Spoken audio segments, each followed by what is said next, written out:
You've shot your footage, brought it into your editor, and now you're staring at this flat, washed-out image from your Nikon ZR thinking, what do I do with this? Those R3D NE files look great in theory, but converting them properly to Rec. 709 can make or break your final image.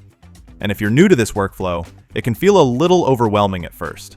In this video, I'm going to walk you through what I think are the two best methods to convert your R3D NE files from their log format to Rec. 709, the right way. By the end, you'll know exactly how to get that rich, cinematic image the ZR is capable of, and which approach fits your workflow best. Before we jump into the two methods, there are a few settings in the color management page of DaVinci Resolve that we should update. You're going to want to set your timeline color space to DaVinci Wide Gamut, and your output color space to Rec. 709 Gamma 2.4. You'll also want to update your 3D lookup table interpolation to tetrahedral. Then, click Save. The first and easiest method is using the built-in conversion LUTs provided by Red. When you're working with R3D NE files, your footage is recorded in red wide gamut RGB with the log 3G10 gamma curve.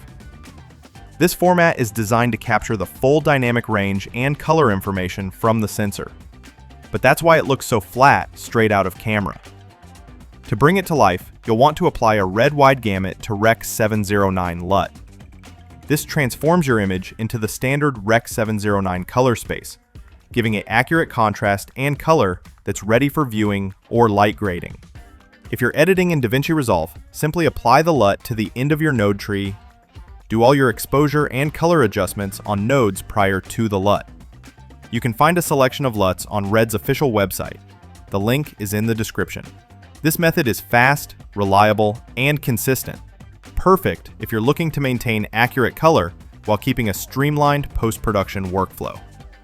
This next method is my personal go-to for converting R3D NE footage from log to Rec. 709, and it gives you way more control over your image than simply slapping on a LUT.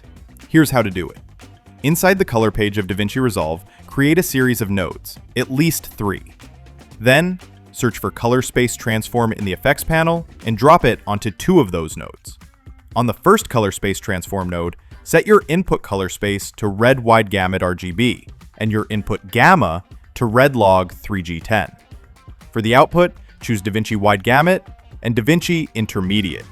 Then, on the second Color Space Transform node, reverse that logic. Set your input color space to DaVinci Wide Gamut and input gamma to DaVinci Intermediate. Then, output to Rec. 709 and Gamma 2.4. Now, here's the trick.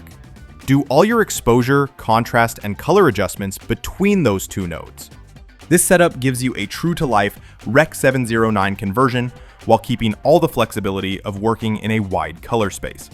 It's clean, it's non-destructive, and it gives you that cinematic control we all love. So now you've got 2 solid methods to get your R3D NE footage from log to Rec. 709. The quick and easy LUT method, and the node-based color space transform workflow that gives you full creative control. If you're just starting out or working on a fast turnaround project, the LUT method will get you great results right out of the gate. But if you're after precision, if you want that true cinematic color and control over every tone, the node-based approach is absolutely the way to go. No matter which you choose, understanding how these color transforms work will make a huge difference in how your final image looks.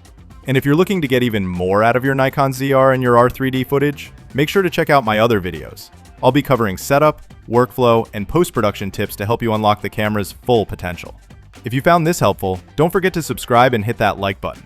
It really helps the channel grow and lets me keep creating content like this.